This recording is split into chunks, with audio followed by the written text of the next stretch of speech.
তাহলে জন্ম তো হয়ে গেছে কোনো না কোনো ভাবে, কিন্তু এটা কি জান্নাত জাহান্নামের মাপকাঠি? না। আল্লাহ বলতে চাচ্ছেন তোমার জন্ম পৃথিবীতে যে কোনো ভাবে হয়ে যেতে পারে, কিন্তু আমি আল্লাহ তোমাকে সঠিক পথ দেখানোর জন্য তো কোরআন নাজিল করেছি, তোমাকে হেদায়েত করার জন্য রাসূল পাঠিয়েছি। এখন তুমি কি করবা? মান আমানা বিল্লাহি ওয়াল ইয়াউমিল আখির, যেই ব্যক্তি আল্লাহ এবং পরকালে ঈমান আনতে পারবে, ও আমিলা সলিহান, সৎ কাজ করবে, তার কোনো ভয় নেই, তার জন্ম যেখানে সেখানে হয়ে যাবে, যার তার ঘরে হয়ে যাবে। অপরদিকে আল্লাহ সুবহানাহু ওয়া তাআলা কি বলেছেন যে নবীর ঘরে জন্ম হলেও যে জান্নাত পাওয়া যায় না, তার বাস্তব প্রমাণ হচ্ছে আদম আলাইহিস সালামের ছেলে কাবিল, তার বাস্তব প্রমাণ হচ্ছে নূহ আলাইহিস সালামের ছেলে যে ডুবে মরে গিয়েছিল, ঈমান আনেনি। আল্লাহর কাছে সে ফরিয়াদ পর্যন্ত করেছিল যে রাব্বি ইন্না বিনি মিন আহলি ওয়া ইন্না আহলি ওয়া ইন্না ওয়াদাকাল হাক্ক ওয়া আনতা আহকামুল হাকিমিন। আল্লাহ, এটা আমার ছেলে ডুবে যাচ্ছে, আল্লাহ তুমি তো উত্তম ফয়সালাকারী। কিন্তু আল্লাহ সুবহানাহু ওয়া তাআলা নূহ আলাইহিস সালামকে ডেকে কে বলেন, ইয়া নূহ ইন্নাহু লাইসা মিন আহলি, এটা তোমার সন্তান না, ইন্নাহু আমালুন গায়রু সালিহ, কারণ সে তো অসৎ কাজে লিপ্ত। তার মানে আল্লাহ দৃষ্টান্ত কায়েম করে দিয়েছেন যে রাসূলের প্রথম রাসূল নূহ আলাইহিস সালাম হচ্ছে শ্রেষ্ঠত্বের প্রথম রাসূল, যে একটা রাসূলের ছেলে যখন আমার প্রতি ঈমান আনলো না, সৎ কাজ করলো না, এই জন্য নাজাত পাবে না। অপরদিকে আমার সবচেয়ে বড় শত্রু কাফের, মুশরিক, পুতুল পূজারী, তার ছেলে যখন আমার প্রতি ঈমান আনলো, আমি যা বলেছি ইব্রাহিম তা করলো, আল্লাহ বলেছেন ওকে আমি আমার অন্তরঙ্গ বন্ধু হিসেবে গ্রহণ করে নিলাম। এটা হচ্ছে ইব্রাহিম আলাইহিস সালাম। আল্লাহ সুবহানাহু ওয়া তাআলা বলেছেন, পৃথিবীর মানুষ তোমরা শুনে রাখো, তোমাদের প্রথম কাজ হলো তোমরা আল্লাহ এবং পরকালের প্রতি বিশ্বাসী হও, এটা তোমাদের দায়িত্ব। রাসূলুল্লাহ সাল্লাল্লাহু আলাইহি ওয়াসাল্লাম তিনি নিজেও যখন এই পৃথিবীতে দাওয়াতি কাজ করেছেন, প্রথম মানুষকে এই কথাটাই বলেছেন, কুলু লা ইলাহা ইল্লাল্লাহ তুফলিহু, তোমরা বলো যে আল্লাহ ছাড়া সত্য কোনো ইলাহা নাই, তাহলে নাজাত পেয়ে যাবে। আমিনু বিল্লাহি ওয়া রাসূলিহি, আল্লাহ এবং তার রাসূলের প্রতি ঈমান আনো, তাহলে নাজাত পেয়ে যাবে। এইভাবে রাসূল সাল্লাল্লাহু আলাইহি ওয়াসাল্লাম দাওয়াত দিয়েছেন। এবং রাসূলুল্লাহ সাল্লাল্লাহু আলাইহি ওয়াসাল্লাম যখন কাউকে দাওয়াত দেওয়ার জন্য লোক পাঠাতেন, তাকেও তিনি এই দাওয়াতই দিতেন যে সর্বপ্রথম এটা করবা না, সর্বপ্রথম তাদেরকে কালেমার দাওয়াত দিবে, তাদেরকে বলবা ইসলাম গ্রহণ করে নিতে। যেমন একটা হাদিস ইবনে আব্বাস রাদিয়াল্লাহু তাআলা আনহু তিনি বলেন, মুআজ বিন জাবাল রাদিয়াল্লাহু তাআলা আনহুকে রাসূলুল্লাহ সাল্লাল্লাহু আলাইহি ওয়াসাল্লাম যখন ইয়ামান দেশে পাঠালেন তাদেরকে দাওয়াত দেওয়ার জন্য, তখন মুআজ বিন জাবালকে রাসূলুল্লাহ সাল্লাল্লাহু আলাইহি ওয়াসাল্লাম খুব ভদ্র ভাষায় সতর্ক করেছিলেন, ইত্তাকিল্লাহ ইয়া মুআজ, তুমি আল্লাহকে ভয় করবে। ফালিয়াকুন আউয়ালু মা তাদউহুম ইলা শাহাদাতি আল্লা ইলাহা ইল্লাল্লাহ ওয়া আন্নী রাসূলুল্লাহ, সর্বপ্রথম গিয়ে তুমি আক্রমণ করবা না, গিয়ে তাদেরকে প্রথম দাওয়াত দিবে যে দেখো আল্লাহ ছাড়া সত্য কোনো ইলাহা নাই এবং মুহাম্মদ হচ্ছে আল্লাহর রাসূল, এই কথা মেনে নাও।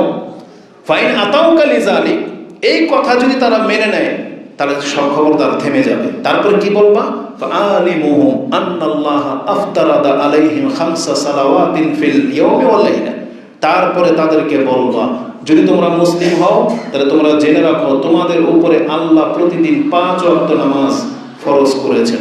ফাইন আতাউকা লিযালিক, যদি তারা নামাজটা মেনে নেয় তাদেরকে যাকাত সম্পর্কে বলবা, এইভাবে তাদেরকে ইসলাম দিক নির্দেশনা দিবা। তাহলে আমাদের দাওয়াত হলো প্রথমে আগে ঈমান আনতে হবে, এটা রাসূলুল্লাহ সাল্লাল্লাহু আলাইহি ওয়াসাল্লাম আমাদেরকে শিক্ষা দিয়েছেন। এবং রাসূলুল্লাহ সাল্লাল্লাহু আলাইহি ওয়াসাল্লাম আমাদেরকে জানিয়েছেন, হে পৃথিবীর মানুষ তোমরা শোনো, একজন মানুষ হিসেবে তার জীবনের সবচেয়ে বড় কাজ কোনটা সে যদি বিচার করে, তাহলে রাসূল বলেছেন সেটাই হলো আল্লাহর প্রতি ঈমান আনা।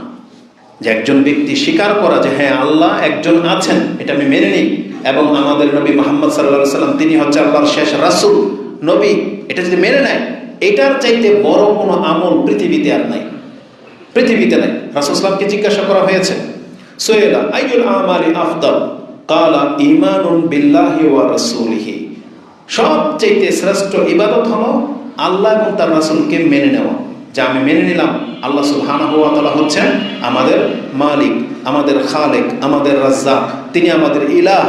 এটা একটা মেনে নেবে, একটা পুরুষ একটা মহিলার এটা প্রথম দায়িত্ব। যারা এটা মেনে নিল তারা সবচেয়ে শ্রেষ্ঠ কাজ করতে সক্ষম হলো। ইমাম বুখারী এবং মুসলিম হাদিস কোট করেছেন। বুখারীতে হাদিসটি ঈমানের অধ্যায় 26-এ রয়েছে, মুসলিমেও হাদিসটি ঈমানের অধ্যায় 150-এ রয়েছে। তাহলে আমি এই হাদিস দিয়ে আপনাদেরকে যেটা বোঝাতে চেয়েছি পৃথিবীর মানুষকে যদি নাজাত পেতে হয় তাহলে তাদেরকে মুসলিম হওয়া ছাড়া বিকল্প কোনো পথ নাই। মুমিন মুসলিম না হলে কোনো ব্যক্তি জান্নাতে যেতে পারবে না। একজন ব্যক্তি যখন আল্লাহ এবং পরকালে বিশ্বাসী নিজেকে স্বীকৃতি দিয়ে দিবে, তার মর্যাদা কি আল্লাহ সুবহানাহু ওয়া তাআলা আমভাবে বলে দিয়েছেন, যেটা আপনি সূরা মুমিনুন তাতে পেয়ে যাবেন 23 নম্বর সূরা। শুরুতে আল্লাহ বলেছেন কাদ আফলাহাল মুমিনুন, নিশ্চয়ই মুমিনরা সফল কাম হয়ে গেল। তার মানে যেই ব্যক্তি ঈমান আনবে আল্লাহ তাদেরকে সফল কাম বলেছেন, এরা নাজাত পেয়ে যাবে, এরাই হচ্ছে কামিয়াব। তো ঈমান হচ্ছে সবচেয়ে বড় জিনিস। এই কথাগুলো বলার পেছনে আমার মূল একটা উদ্দেশ্য তো অবশ্যই আছে। তার আগে আপনাকে আরো একটু কিছু বলি। আজকে যারা মুসলিম হয়ে বসে আছেন, আপনার মান মর্যাদা কি এটা আপনাকে বুঝতে হবে। রাসূলুল্লাহ সাল্লাল্লাহু আলাইহি ওয়াসাল্লামকে আল্লাহ জানিয়েছেন, যে ব্যক্তি ঈমান গ্রহণ করলো তার মানে সে কামিয়াব হবেই হবে। তার সবচেয়ে বড় মর্যাদা হলো একজন নিজেকে যখন বলবে আমি মুসলিম, তার জীবনটা কত আশ্চর্যজনক জানেন? এতটা আশ্চর্যজনক, এখন যদি সে একটু ব্যথা পায়, ধরেন চলতে গিয়ে একটু ব্যথা পেল, পড়ে গেল, এটা কাটা লাগলো, কেউ তাকে গালি দিল, কেউ তাকে ধমক দিল, বা কেউ তাকে কোনোভাবে কষ্ট দিল, তার টাকা হারিয়ে গেল, কোনো কিছু সম্পদ নষ্ট হলো, তার জীবনের যত কষ্ট যত ব্যথা তার অন্তরের মধ্যে সামান্য সময়ে যদি একটু আঘাত করে, এই একটু আঘাতের কারণে তার মান মর্যাদা বৃদ্ধি পায়, তার পাপ ঝরে যায়। এটা কিন্তু শুধু মুসলিমের সাথে ঘটবে, অন্য কারোর সাথে না। একটা মুসলিমের জীবন এতটা আশ্চর্যজনক, এখন মসজিদ থেকে হোক রাস্তা থেকে হোক যদি একটা কষ্টদায়ক বস্তু কিছু দেখতে পায়, এই যদি তুলে ফেলে দেয়, তার নেকি শুরু হয়ে যাবে। এমনকি সে তার পরিবারে যদি কোনো টাকা খরচ করে, যে বাজার ঘাট করে দেন না, আপনাদের প্রত্যেকেই পুরুষরা নিজেদের সংসারে টাকা খরচ করেন, আপনি মুসলিম হওয়াতে আপনার মান মর্যাদা হলো যতগুলো টাকা আপনি আপনার নিজের জন্য এবং পরিবারের জন্য খরচ করেন, নিয়ত যদি থাকে যে আমি এটা নেকির জন্য করতেছি, আল্লাহ সেটা আপনার আমলনামার মধ্যে সব টাকা সাদাকার নেকি লিখে দেবেন। এটা একটা মুসলিমের জীবন। মুসলিমের জীবনটা কত আশ্চর্যজনক আমি আপনাকে বলি। আমরা হইলাম প্রত্যেকে সেই ব্যক্তি, এখন আপনার আমার হালাল টাকার যদি এতটুকু দান করেন, এতটুকু মানে আপনার ক্ষমতায় এতটুকু, আল্লাহ আপনার এই দানকে আল্লাহর ডান হাতে নিতে প্রস্তুত। আল্লাহ সেটা আপনার ডান হাতে নেবে, আল্লাহ নিয়ে এটাকে বড় করবে। আর একটা কাফের যদি ঈমান গ্রহণ করে না, সে যদি পুরা পৃথিবী ভরা স্বর্ণ আল্লাহর কাছে দান করে, আল্লাহ জীবনে কোনোদিন তার কাছ থেকে গ্রহণ করবে না। আপনি কি কাফের আর মুসলিমের মধ্যে পার্থক্যটা বুঝতে পারতেছেন? এই মসজিদের মধ্যে একটা ইটা যা টাকায় লেগেছে, যদি সে মুসলিম হয় তাহলে আল্লাহ সেটা গ্রহণ করেছেন জেনে নেন। আর যদি কোনো হিন্দু একটা পিলারও যদি করে দিয়ে থাকে, এই জায়গাও যদি দিয়ে থাকে, আল্লাহ কিয়ামত পর্যন্ত ওর কাছ থেকে এটা গ্রহণ করবে না। তাহলে ও যে ভালো কাজ করবে, এটা কি হবে? এই সম্পর্কে চমৎকার একটা হাদিস আছে, যেটা আমি আপনাকে শোনাবো। শুধু আমি আপনাকে প্রথম বলতে চাই, একটা মুসলিম যদি ভালো কাজ করে, তার কোনো একটা ভালো কাজকে আল্লাহ বৃথা যেতে দেবে না। আল্লাহ সেটাকে কাউন্ট করে এবং নাজাতের জন্য এটাকে আল্লাহ সুবহানাহু ওয়া তাআলা মিজানের পাল্লায় উঠাবেন। এই সম্পর্কে আল্লাহ সুবহানাহু ওয়া তাআলা আমাদেরকে জানিয়েছেন, ফামাইয়ামাল মিনাস সালিহাত, যে কোনো ব্যক্তি ভালো কাজ যদি করে, ও হুয়া মুমিন, আর সে যদি মুসলিম হয়, সে যদি মুমিন হয়, আল্লাহর প্রতি বিশ্বাসী হয়, আর সে যে কোনো ভালো কাজ করুক না কেন, আল্লাহ সুবহানাহু ওয়া তাআলা বলেছেন ফালা কুফরান লিসাইহি, আল্লাহ তার প্রচেষ্টাকে বৃথা যেতে দেবে না। আল্লাহ সেটাকে অস্বীকার করেন না, বরং আল্লাহ আপনার প্রত্যেকটা প্রচেষ্টা ভালো কাজকে আল্লাহ স্বীকৃতি দেবেন যে হ্যাঁ এটা আমার জন্য, আল্লাহ গ্রহণ করবে। আল্লাহ বলেছেন ফালা কুফরান লিসাইহি ওয়া ইন্না লাহু কাতিবুন, আর আল্লাহ বলেছেন নিশ্চয়ই আমি তার সেই ভালো কাজটাকে লিখে রাখার ব্যবস্থা করেছি। তার মানে আপনি যে একটু আগে সুবহানাল্লাহ বললেন, এই যে মসজিদে কত কদম হেঁটে আসছেন, কে বলেন তো, কোন একজন হাত তোলেন তো, কত কদম লেগেছে আপনার মসজিদে আসতে? কে গণেছেন? কেউ গণেছেন? এটা কোনো মানুষের কাজ না। কিন্তু আল্লাহ বলেছেন তুমি টেনশন করো না, তোমার কত কদম মসজিদে আসতে লাগছে এটা আমার ফেরেশতারা অলরেডি নোট করে ফেলেছে। আর কত নেকি বলা হয়েছে, যারা মসজিদে আগে ভাগে আসে, ওযু করে আসে, প্রথম দিকে একবারে সামনের কাতারগুলোতে বসার চেষ্টা করে, চুপ করে খুতবা শুনে নামাজ পড়ে নিলেই আপনার মর্যাদা কি? বাসা থেকে যত কদম লেগেছে আপনার মসজিদে আসতে, তার প্রত্যেক এক কদমের নিচে 1 বছরের তাহাজ্জুদের নেকি, 1 বছরের রোজা রাখার নেকি আল্লাহ দিয়ে দিবেন আপনাকে 1 কদমে। তাহলে এটা কে গুণে রাখবে? পৃথিবীতে আপনি কতবার সুবহানাল্লাহ বলেছেন, কতবার আপনি ব্যথা পেয়েছেন, কতবার আপনার কষ্ট হয়েছে, টাকা হারিয়ে গিয়েছে, পৃথিবীর কোনো মানুষ গণে রেখেছে? কিন্তু আল্লাহ বলতেছেন এটা আল্লাহর কাজ, তুমি একটা আমলও তোমার বৃথা যাবে না। ওয়াইন্না লাহু লাকাতিবুন, আল্লাহ বলেছেন আমি সেটাকে সব পুঙ্খানুপুঙ্খ লিখে রাখার ব্যবস্থা করেছি। এটা একটা মুসলিমের সাথে হয়, যেই ব্যক্তি আল্লাহর প্রতি ঈমান এনেছে। এবং এই ব্যক্তিদের সাথে আল্লাহ সুবহানাহু ওয়া তাআলা এমনটা আচরণ করেন। আরেকটা আশ্চর্যজনক হাদিস বলবো আজকে আপনাকে। অপরদিকে যারা কাফের, পৃথিবীর কোনো কাফেরের ভালো কাজ আল্লাহ গ্রহণ করেন না। এটা তার ভালো কাজ, তার খ্যাতি, তার সুনামের জন্য তারা করে থাকে, তার আল্লাহর জন্য করে না। মূলত কোনো কাফের কিন্তু পরকালে বিশ্বাসী না। তাহলে ও যখন ভালো কাজ করে, ও কি এটা মনে করে যে পরকালে আমি আল্লাহর কাছে পাবো? ও তো বিশ্বাসই করে না। তাহলে ও ভালো কাজটা কেন করে? ওর ভালো লাগে তাই। মানুষকে সুনাম করে, দাতা বলে, মাদার তেরেসা সব কিছু দান করে দিয়ে গেছে, যে আমরা মেম্বরে দাঁড়িয়ে তার নাম নিলাম, আল্লাহ তাকে দিয়ে দিলেন, কারণ সে এটারই যোগ্য। মাদার তেরেসার যখন নাম হয়, বা কোনো কাফের খ্রিস্টান যদি ভালো কোনো কাজ করে, রেড ক্রিসেন্ট সোসাইটির মালিক বা আরও যারা আছে, যারা কোনো সংস্থা চালায়, সব খ্রিস্টান ইহুদি, তাহলে তারা যে ভালো কাজগুলো করে, এটাগুলো কি হবে? এটা সম্পর্কে শোনেন, একটা মুসলিমের সাথে আর কাফেরের সাথে আল্লাহ কি আচরণ করে এই সম্পর্কে। আনাস ইবনে মালিক আন্নাহু হাদাসান রাসূলুল্লাহ সাল্লাল্লাহু আলাইহি ওয়াসাল্লাম, আনাস রাদিয়াল্লাহু তাআলা তিনি বর্ণনা করেন রাসূলুল্লাহ সাল্লাল্লাহু আলাইহি ওয়াসাল্লাম থেকে, ইন্নাল্লাহা লা ইয়াজলিমু মুমিনান হাসানাতান, নিশ্চয়ই আল্লাহ কোন মুমিনের নেকির ক্ষেত্রে আল্লাহ জুলুম করেন না। ইউতা বিহা ফিদ দুনিয়া ওয়া ইউজা বিহা ফিল আখিরাহ, এই দুইটা শব্দ আপনি মনে রাখেন, ইউতা ওয়া ইউজা, একটা হলো এমনি দেওয়া, আর একটা হচ্ছে জাযা, প্রতিদান দেওয়া। এই দুইটা দুই জিনিস। মুসলিম যখন কোনো ভালো কাজ করে, এর বিনিময়ে আল্লাহ তাকে দুনিয়াতেও দেয়, আর এই ভালো কাজের জাযা যেটা, এটা আল্লাহ দুনিয়াতে দেবে না, ওটা আল্লাহ রিজার্ভ করে রেখে দিয়েছেন, এটার বিনিময়ে আল্লাহকে জান্নাতের নিয়ামত দিবেন। এটা আপনাকে বুঝতে হবে। কেন বুঝতে হবে জানেন? প্রত্যেকটা কথার মধ্যে সূক্ষ্মতা রয়েছে। আজকে যারা 5 ওয়াক্ত সালাত আদায় করেন, হালাল ভাবে চলেন, দাঁড়িয়ে রেখেছেন, কোন রকমের হারামের জড়ান না, আপনি তুলনামূলক দেখবেন অন্যের চাইতে অভাবী। এমনটা নয়? আপনি তুলনামূলক অন্যের চাইতে অভাবী না? যারা মসজিদের ইমাম মুয়াজ্জিন, তাদের বেতন সব থেকে কম, তাহলে আল্লাহ কি তাকে ঠকিয়েছে? ঠকায়নি, জাতি তাকে ঠকিয়েছে। কিন্তু আল্লাহ কি বলেছেন? এই যে ইমামরা, মুয়াজ্জিনরা বা মুরব্বীরা যারা প্রথম কাতারে এসে সালাত আদায় করে, আল্লাহ বলতেছেন তোমাকে দুনিয়াতে যেটা দিচ্ছি, এটা ইউতা বিহা ফিদ দুনিয়া, এটা আল্লাহর পক্ষ থেকে দিচ্ছি, তুমি আল্লাহর বান্দা হওয়ার কারণে। যেমন কাফেরদেরকে আমি দিচ্ছি, কেন? কারণ কাফেরদেরকে কে সৃষ্টি করেছে? আল্লাহই সৃষ্টি করেছে। কাফের রব কে? রাজ্জাক কে? তাহলে আল্লাহ যদি কোনো কাফেরকে রিজিক না দেয়, কাফের দেবদেবী কি কাফেরদেরকে খাওয়াইতে পারবে? পারবে না। তা আমাদের রবই দিচ্ছে, কিসের ভিত্তিতে? বান্দা হওয়ার ভিত্তিতে। এটা আমারই বান্দা, আমারই সৃষ্টি। যেমন তিমি মাছকে আল্লাহ খাওয়ায়, কেন খাওয়ায়? কারণ তিমি মাছের রব কে? আল্লাহ। আমি আর আপনি তো খাওয়াই না, কারণ রাস্তাঘাটের কীট পতঙ্গ, পশু পাখির রিজিক রাজ্জাক কার হাতে? আল্লাহর হাতে। এই জন্য আল্লাহ দিচ্ছেন। তাহলে আমি আর আপনিও যে পাচ্ছি, এটা আল্লাহর বান্দা হওয়ার কারণে পাচ্ছি, এটা আল্লাহর ইবাদতের বিনিময়ে দেয় না।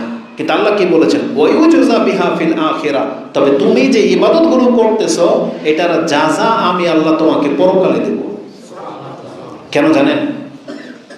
আজকে আমরা আল্লাহর ইবাদতের মূল্য বুঝি না বিধায় আপনি ইবাদত করেন না। একবার সুবহানাল্লাহ মুখ দিয়ে আপনার বেরোয় না। আজকে সারাদিন পার হয়ে গেছে, কয়জন ব্যক্তি বলতে পারবে ও আল্লাহর কয়বার নাম নিয়েছে?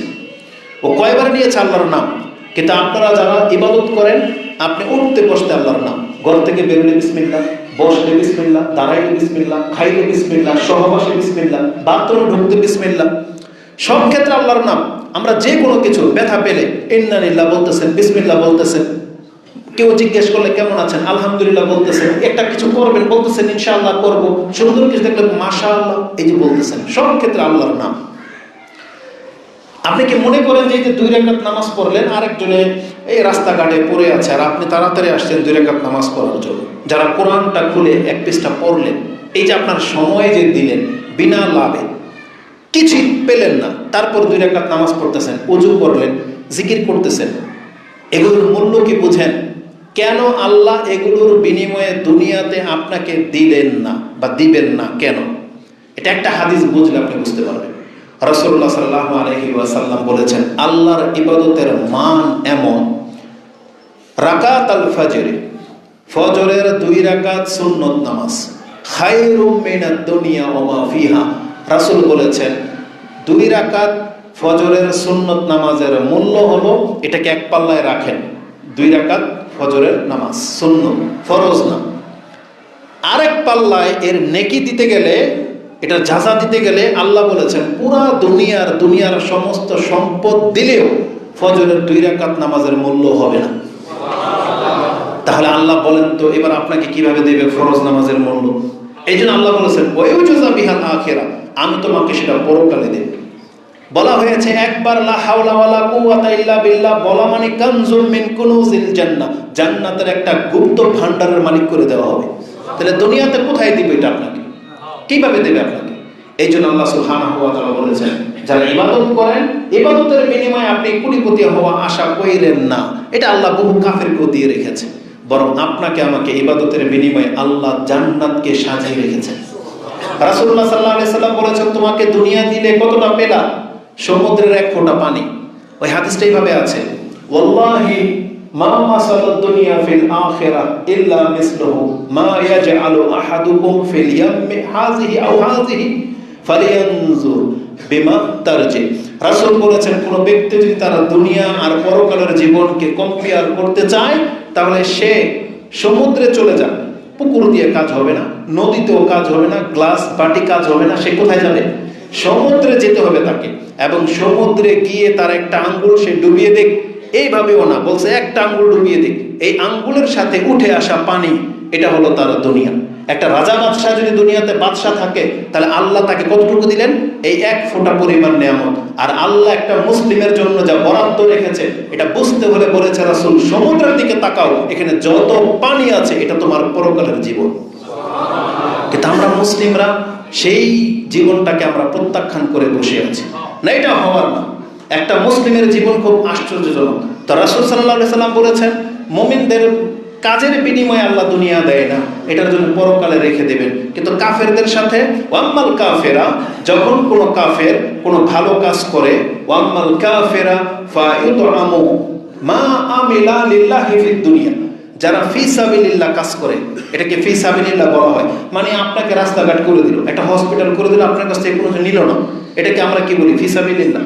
তাহলে কাফের তো আল্লাহর জন্য করে না, কিন্তু আল্লাহ এটাকে ফি সাবিলিল্লাহ নিয়েছেন, যে কোনো প্রাপ্য নিল না। এমন কোনো কাফের যদি কোনো কাজ করে, আল্লাহ সুবহানাহু ওয়া তাআলা বলতেছেন আমি এর বিনিময়ে ওকে দুনিয়াতে শান শৌকত দিয়ে দিই। ও প্রেসিডেন্ট, ও দাতা, ওর নামের আগে নেম প্লেট লেগে যাবে যে অমুক ব্যক্তির রাস্তা, এটা ওর প্রশংসা হবে, ওকে নোবেল দেওয়া হবে, দুনিয়াতে যা দেওয়ার দিয়ে দিবে। কেন? কারণ আল্লাহ সুবহানাহু ওয়া তাআলা বলতেছেন হাত্তা ইযা আফদা ইলাল আখিরাহ, যাতে করে কাফের যখন কিয়ামতের মাঠে আমার কাছে আসবে, ওর যেন কোনো ইবাদত, কোনো নেকি যেন বাকি না থাকে। লাম তাকুন লাহু হাসানাতুন ইউজা বিহা, যে ওর যদি কোনো নেকি বাকি থাকে এটা আল্লাহর দায়িত্ব, আল্লাহকে দিতে হবে। একটা ব্যক্তির যদি নেকি বাকি থাকে আল্লাহ দিতে হবে না? এই জন্য কিন্তু যারা জুলুম করেন, এই যে আপনি নামাজ পড়তেছেন, সালাত পড়তেছেন, তারপরে যাকাত দিচ্ছেন, হজ করেছেন, আপনার কিন্তু অনেক নেকি, কিন্তু আপনি কাউকে থাপ্পড় মেরেছিলেন, মনে আছে আপনার? থাপ্পড় মেরেছিলেন, গালি দিয়েছিলেন, কারো ওই যে রাস্তা 1 হাত চুরি করে নিয়েছিলেন, জমি দখল করেছিলেন, কাউকে হত্যা করেছিলেন, কারো বাটপারি করেছিলেন। এই যে যেই নেকিগুলো আপনার যে সম্পদ দুনিয়াতে নিয়েছেন, এখন মরে গেলেন, তো বিচারের মাঠে তো দিনার নাই দিরহাম নাই, সেখানে তার জমি জমা দিয়ে বিচার হবে না, সেখানে কি দিয়ে বিচার হবে? নেকি আর পাপ, তাই না? তাহলে আপনি নেকি নিয়ে আসলেন, এখন আল্লাহর দায়িত্ব, ওনার নেকি বাকি আছে, মানে ওনার প্রাপ্য বাকি আছে আপনার কাছে, তখন আল্লাহ ওনার নেকি কিভাবে চুকাবে? ওনার প্রাপ্য, ওনার নেকি নিয়ে ওনাকে দিয়ে দিবে, নেকি নেওয়া হবে সেই দিন। আর ওনার পাপ যদি থেকে থাকে তাহলে পাপ ওই জুলুমকারীর উপরে চাপিয়ে দেওয়া হবে না? তাহলে আল্লাহ একটা জালেমকেও সেখানে হক দেবেন, আবার একটা মাজলুমকেও হক দেবেন। কারণ জুলুম, সে নিজে পাপী, জুলুম করেছে, কিন্তু তার হক অন্যের কাছে রয়ে গেছে, তখন আল্লাহ তার হক দেবেন, এটা জালেম হওয়া সত্ত্বেও। ঠিক তেমনি আল্লাহ বলেছেন কোনো কাফেরও যদি আমার কাছে আসে, কোনো নেকি রেখে আসে, তাহলে আমার দায়িত্ব ওকে নেকি দিতেই হবে। এই জন্য আল্লাহ বলেছেন আমি কোনো কাফেরের যাজা, ঋণ রাখবো না, আমি তাকে দুনিয়াতেই দিয়ে দিই। দুনিয়াতে আল্লাহ, আপনি এই জন্য কাফের জীবন দেখে ধোঁকা খেয়ে গেছেন, একটা পাপের জীবন দেখে, যে এত পাপ করা, এত জুলুম করার পরেও সে টিকে আছে শান শৌকতের সাথে, কত দাপটের সাথে। আপনি ভুলে গেছেন আল্লাহ সুবহানাহু ওয়া তাআলার নীতি। আল্লাহ চায় যে ও জুলুম করতে করতে দুনিয়াতে হালাক হয়ে যাক, যাতে কিয়ামতের মাঠে আমার কাছ থেকে আর কিছু দেওয়াই না পায়। বোঝেন কথা? খুব সেনসিটিভ ইস্যু। এই জন্য আল্লাহ সুবহানাহু ওয়া তাআলা বলেছেন, আমি কাফেরদের জীবন দুনিয়াতে দিয়ে দিব, যাতে পরকালে আমার সামনে আসতে যেন কোনো আবদার করতে না পারে। কারণ ওদের জন্য আমি জান্নাত বানাইনি। আল্লাহ বলছেন উইদ্দাত লিল মুত্তাকিন, আমি তো জান্নাত বানিয়েছি মুত্তাকিদের জন্য, মুসলিমদের জন্য। তো আল্লাহ সুবহানাহু ওয়া তাআলা কাফেরকে দুনিয়াতেই দিয়ে দেন, যাতে করে আল্লাহর কাছে তার কোনো প্রাপ্য না থাকে। এই কথাটাকে আল্লাহ সুবহানাহু ওয়া তাআলা কোরআনে বলে দিয়েছেন। নেকি এবং পাপ ওজন করা হবে না, জানেন তো সবাই? কি দিয়ে ওজন করা হবে? ওটাকে কি বলা হয়েছে? মিজান। মানে যেখানে আমাদের নেকি এবং পাপ ওজন করা হবে। এটা কি সবার করা হবে নাকি শুধু মুসলিমদের? এটা জেনে নেন, এটা শুধু মুসলিমদের। কাফেরদের কোনো নেকিই নেই। আল্লাহ কি মাপবে? ওর তো নেকিই নেই। মাপা তো হয় তার যারটা আপনি গ্রহণ করবেন, মেপে নেন, তাই না? তরকারি কিনতে গেলে, মাছ কিনতে গেলে মেপে দেন, ওই মাছটা মাপা হয় যেটা আপনি নেবেন, তাই না? আল্লাহও ঠিক ওইটাই মাপবে যেটা আল্লাহ আপনার কাছ থেকে নেবে। তাহলে কাফেরদের কাছ থেকে তো আল্লাহ কিছুই নেবে না। তাহলে কি মাপবে? এর আল্লাহ চেহারার উপরে ছবি মাপবে, কিছুই নাই। এই জন্য আল্লাহ সুবহানাহু ওয়া তাআলা বলেছেন, উলাইকাল্লাযীনা কাফারু, এরা হচ্ছে কাফের, বিআয়াতি রাব্বিহিম, তাদের রবের আয়াত সম্পর্কে তারা অস্বীকার করেছে। আয়াতি রাব্বিহিম ওয়া লিকাইহি, এবং কাফেররা যেটা আল্লাহর সাথে সাক্ষাৎ করাটাকে অস্বীকার করেছে, কুফরি করেছে। এইজন্য আল্লাহ সুবহানাহু ওয়া তাআলা বলেছেন, ফাহাবিতাত আমালুহুম ফালা নুকিমু লাহুম ইয়াওমাল কিয়ামাতি ওয়াজনা। আল্লাহ বলেছেন তাদের সমস্ত আমল বরবাদ। এইজন্য কিয়ামতের মাঠে আল্লাহ কোনো দাড়িপাল্লা কায়েম করবেন না কোনো কাফেরের জন্য, যে তোমার নেকি থাকলে উঠাও, কোনো কিছু কায়েম করবে না। এই জন্য আজকের এই আলোচনা থেকে আমি আপনাকে যেটা বোঝাতে চেয়েছি, যদিও খুতবার সময় এখানে পাস হয়ে চলে গেল, এটা কিন্তু আমার খুতবার মূল বিষয় না। কেন না? কারণ আমরা কি বলেছি, আমাদের খুতবার মূল বিষয় কি? একজন মুসলিম বা ইমানের জীবনটা কেমন হইতে হবে, তাই না? আমি শুধু এতটুকু কথা বললাম এই আধা ঘন্টায়, যে একজন মুসলিম হইলে তার মান মর্যাদা কি।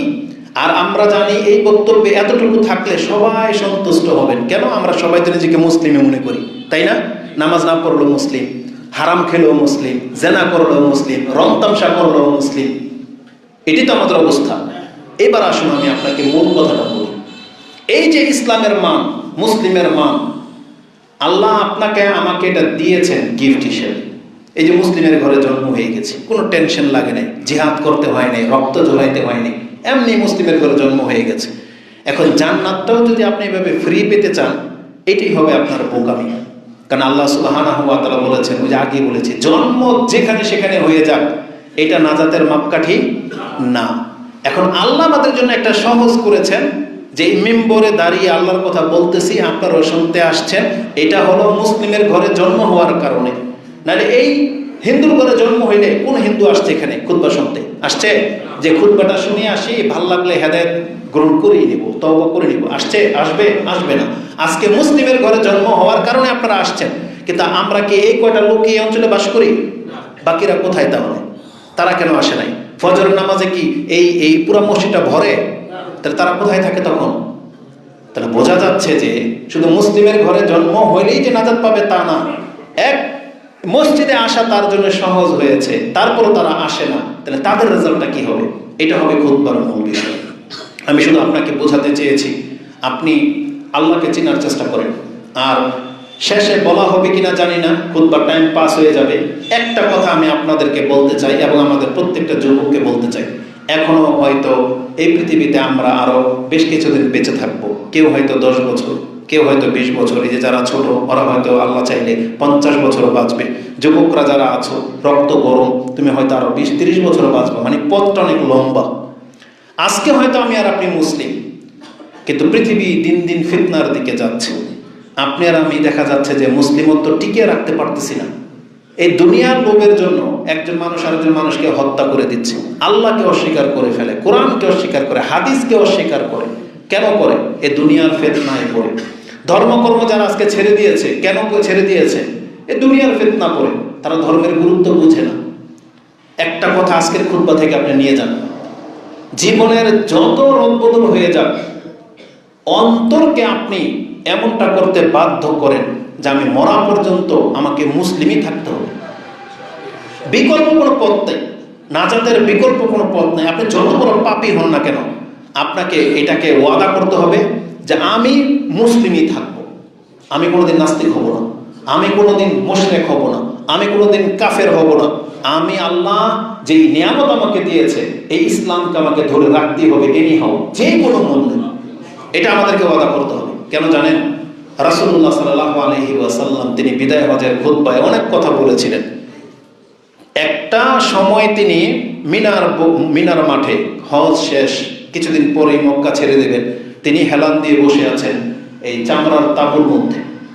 আব্দুল ইবনে মাসউদ রাদিয়াল্লাহু তাআলা তিনি বলেন, ফারাখাতাবা রাসূলুল্লাহি সাল্লাল্লাহু আলাইহি ওয়াসাল্লাম খাতাবানা, তিনি আমাদেরকে খুতবা দিলেন। ও হুয়া কুব্বাতি আদামি, তিনি জাহারা কুব্বাতি আদামি, তিনি চামড়ার তাবুকের মধ্যে হেলান দেওয়া অবস্থায় ছিলেন। তিনি সোজা হয়ে বসলেন এবং বললেন পৃথিবীর মানুষের কাছে, আলা, তোমরা কান খাড়া করে শোনো, লা ইয়াদখুলুল জান্নাহ ইল্লা নাফসুন মুসলিমাতুন, জান্নাত এমন একটা জায়গা সেখানে কোনো মুসলিম ছাড়া অন্য কোনো ব্যক্তি ঢুকতে পারবে না। রাসূল কি বলেছেন? পৃথিবীর মানুষ তোমরা শোনো, জান্নাত এমন একটা জায়গা সেখানে কোনো মুসলিম ছাড়া কোনো ব্যক্তি আর ঢুকতে পারবে না। এজন্য আমাদের পরিচয় কি হইতে হবে? মুসলিম। এটা হইতে হবে। আপনি শয়তান থেকে বাঁচার চেষ্টা করেন, শয়তান আপনাকে আমাকে মুসলিম থাকতে দিচ্ছে না। এই যে রাজনৈতিক প্ল্যাটফর্ম, এই যে গণতান্ত্রিক যে সিস্টেম, এগুলো হচ্ছে কুফরি মতবাদ, জেনে নেন। এগুলো থেকে বহু মানুষ ইসলাম থেকে মুখ ফিরিয়ে নিচ্ছে। এগুলো ইসলাম কায়েম করার সিস্টেম না। দ্বিতীয়ত, এই যে জমি সংক্রান্ত বিষয় দিয়ে, এই জমির কারণে একজন মানুষকে হত্যা করে দিবেন, সারাক্ষণ সুদ আর হারামের মধ্যে ডুবে থাকবেন। আর একটা মুসলিমের জীবনের সবচেয়ে বড় পাপ হচ্ছে বেনামাজি হওয়া, নামাজ না পড়া। এটা হচ্ছে একটা মুসলিমের জীবনের সবচেয়ে বড় পাপ। এর মাধ্যমে শয়তান আপনাকে নিয়ে জাহান্নামে চলে যাবে। না, এটা হওয়ার না। আপনাকে মুসলিম থাকতে হবে, মানে যে কাজ করলে মুসলিমত্ব কেটে যায় এটা থেকে বাঁচতে হবে অন্তত। যদি বলে যে বড় হত্যা করলো কি মুসলিমত্ব কেটে যাবে? না, হত্যা করলে মুসলিমত্ব কাটে তো না, কিন্তু আপনাকে যে কত কাল আল্লাহ জাহান্নামে জ্বালাবে এর কোনো গ্যারান্টি নেই। এত শাস্তি তাকে দেবে, গ্যারান্টি নেই। জেনা করলে এত শাস্তি সে পাবে, এর কোনো নাজাতের কোনো পথ নাই। আল্লাহ যখন চাইবে তখন। আর যেখানে এক মুহূর্ত কোনো ব্যক্তি জাহান্নামে টিকবে না, এই বড় বড় পাপগুলো থেকে বেঁচে থাকার চেষ্টা করেন। আর মুসলিমত্ব টিকে না কিসে? শিরিক করলে, নাস্তিকতা, কুফুরি, এই যে বেনামাজি হওয়া, এগুলো থেকে কিন্তু মুসলিমত্ব টিকে না। সতর্ক সাবধান হয়ে যাবে। তো আমাদের মূল কাজ কি? একটা মুসলিম হলে আমাদের কি করতে হবে এই সম্পর্কে শুধু দুইটা কথা আমি আপনাকে বলবো, যে মুসলিমের জীবনটা কি। যতগুলো আয়াত বলেছি, প্রত্যেকটা আয়াতের মধ্যে যেখানে আপনার মজা লাগবে ইমান ইসলামের কথা আল্লাহ বলেছেন, আর আপনি দেখতে পাচ্ছেন আমি তো মুসলিম, আমি তো ইমানদার, কিন্তু আপনি লক্ষ্য করেন নাই প্রত্যেকটা আয়াতের পরে আল্লাহ কিন্তু কিছু চরিত্র উল্লেখ করেছেন, কিছু কর্ম উল্লেখ করেছেন। কথার কথা বুঝার জন্য বলি, ওই আয়াতটা বলেছি না, কাদ আফলাহাল মুমিনুন, মুমিনরা নাজাত পেয়ে গেছে। কারা মুমিন? আল্লাহ কি তার ব্যাখ্যা দেননি? আল্লাহ তার পরেই বলেছেন, আল্লাযীনা হুম ফি সালাতিহিম খাশিউন, নিশ্চয়ই তারা শুধু নামাজই পড়ে না, বরং নামাজে তারা বিনয়ী, উদাসীনের সাথে পড়ে না, একিনের সাথে পড়ে, ভদ্রতার সাথে পড়ে, আল্লাহকে ভয় পেয়ে পড়ে। এটা হচ্ছে মুমিন। তারা আল্লাহ বলেছেন ওই মুমিনরা সফল কাম যারা তাদের নামাজে বিনয়ী। আর এখানে উদাসীনের সাথে নামাজ পড়লে আল্লাহ তাকে জাহান্নামের কথা বলেছেন। ওই যে ওই আয়াত মনে নাই সূরা মাউন, ফাওয়াইলুল লিল মুসাল্লিন আল্লাযীনা হুম আন সালাতিহিম সাহুন, যারা তাদের নামাজ থেকে শিথিল গাফেল, তারা জাহান্নামে যাবে। আরেকটা ব্যক্তি নামাজই পড়ে না, তারা ও কিভাবে মুমিন হয়? আল্লাহ বলেছেন মুমিন তো তারা যারা তার নামাজের বিনয়ী। আরেক ব্যক্তি নামাজই পড়ে না, তাহলে ও কিভাবে মুমিন হয়? কাদ আফলাহাল মুমিনুন, এটা ওর ক্ষেত্রে কিভাবে খাটে? কারণ আল্লাহ তো মুমিনদের চরিত্র উল্লেখ করেছেন। আল্লাহ বলেছেন মুমিনরা এমন হতে পারে, মুমিনরা এমন হতে পারে না। আল্লাহ বলেছেন মুমিনরা হালাল খেতে পারে, হারাম খেতে পারে না, এটা মুমিনরা করতেই পারে না। আল্লাহ বলেন নাই ওয়াইবাদুর রহমান আল্লাযীনা ইয়ামশুনা ফিল আরদি হাওনা আলাল আরদি হাওনা। আল্লাহ বলেছেন আল্লাহর বান্দা যারা রহমতের বান্দা, তারা জমিনে চলে খুব নম্র ভদ্রভাবে। ওয়াল্লাযীনা লা ইয়াদউনা মা আল্লাহি ইলাহান আখার মুমিন বান্দা যারা আল্লাহর বান্দা তারা কোনোদিন আল্লাহর সাথে শিরিক করতে পারে না, মানে আল্লাহর সাথে অন্য কাউকে ডাকতে পারে না। ওয়ালা ইয়াকতুলুনা আন-নাফসাল্লাতী হারামাল্লাহু ইল্লা বিল হক, তারা কোনোদিন যাকে আল্লাহ হত্যা করতে হারাম করেছে তাকে হত্যা করতে পারে না। একটা মুসলিমের রক্ত কোনোদিন হালাল হইতে পারে? তাহলে একটা মানুষের নিজের স্বার্থের জন্য একটা মুসলিমকে কিভাবে হত্যা করে দেয়? ওয়ালা ইয়াজনুন, আল্লাহ বলেছেন মুমিন বান্দা কোনোদিন জিনা করতে পারে না। ওয়া মান ইয়াফআল যালিকা ইয়ালকা আসামা, আল্লাহ বলেছেন যারা এই কাজগুলো করবে আমি তাদেরকে জাহান্নামে নিক্ষেপ করব, ইল্লা মান তাবা, তবে যারা তওবা করবে তাদের কথাটা ভিন্ন। বাস আমি বোঝাতে চাচ্ছি, যেখানে আল্লাহ মুমিন বলেছেন, যেখানে আল্লাহ মুসলিম বলেছেন, সাথে সাথে আল্লাহ কিছু ক্যারেক্টার মানে চরিত্রের কথা বলেছেন, যে মুসলিম এমন হয়, মুসলিম এমন হয় না, মুসলিম ডান হাতে খায়, শয়তান বাম হাতে খায়, এগুলো নাই। তাহলে সব কিছু আমাদের ধর্মের সাথে রিলেটেড, কিন্তু আমি আর আপনি শুধু একটা শব্দ নিয়েছি যে আমি মুসলিম, কিন্তু মুসলিমকে কি করতে হবে সেটা কেন নিচ্ছেন না? আজকে আমাদের চরিত্র এমন কেন? আমরা সবাই মুসলিম। আপনি কি বলতে পারবেন এই সমাজের কেউ মিথ্যা বলে না? বলতে পারবেন এই অঞ্চলের মধ্যে পুরো ইসলাম পালন করা হয়, কেউ কাউকে ঠকায় না, এখানে জানা হয় না, এখানে বেপরদার কোনো মহিলা নাই, আমরা সমস্ত পুরুষরা নেশামুক্ত, বলতে পারবেন? পারবেন না। বাংলার জমিনের কোন অঞ্চলের দৃশ্য এটা না, কিন্তু আমরা কতকাল আর খুতবা দেব, কতকাল খুতবা শুনবো?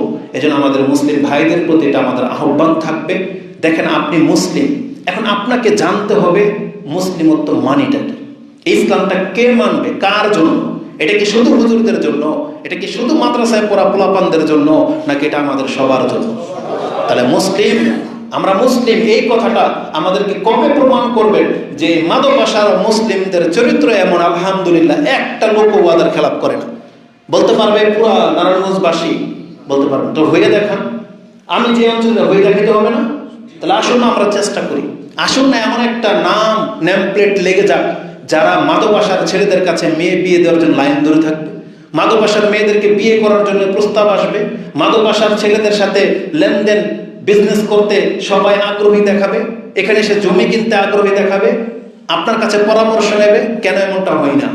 এমন মুসলিম অঞ্চল লাগবে আমাদের প্রত্যেকটা সমাজে। আমরা আজকে মুসলিমরা যদি ইসলামটা পালন না করি তাহলে আল্লাহকে আর মানবে কে? আল্লাহর নাম নিবে কে? কোনো কাফের তো আল্লাহর নাম নেয় না। তাহলে আমি আর আপনি মুসলিম হয়ে আপনি আল্লাহর নাম নিচ্ছেন না, যে আপনার সকাল হচ্ছে আল্লাহর নাম নেন না, বিছানায় গিয়ে আল্লাহর নাম নেন না, খেতে বসলে আল্লাহর নাম নেন না, তে আল্লাহকে দিয়ে আপনি করবেন কি? আল্লাহ আপনাকে দিয়ে কি করবে? যে আল্লাহর সৈনিক হয়ে আপনি আল্লাহর দিনের জন্য মাঠে খেলবেন না, আল্লাহর দিনের জন্য আপনি মাঠে বুক পেতে দেবেন না, তাহলে আপনার মতো আমার মতো সৈনিক দিয়ে আল্লাহর কি কাজ? এই জন্য আমরা লাঞ্ছিত হয়েছি। এই আল্লাহর দিনকে টিকাইতে হবে আল্লাহর জমিনে।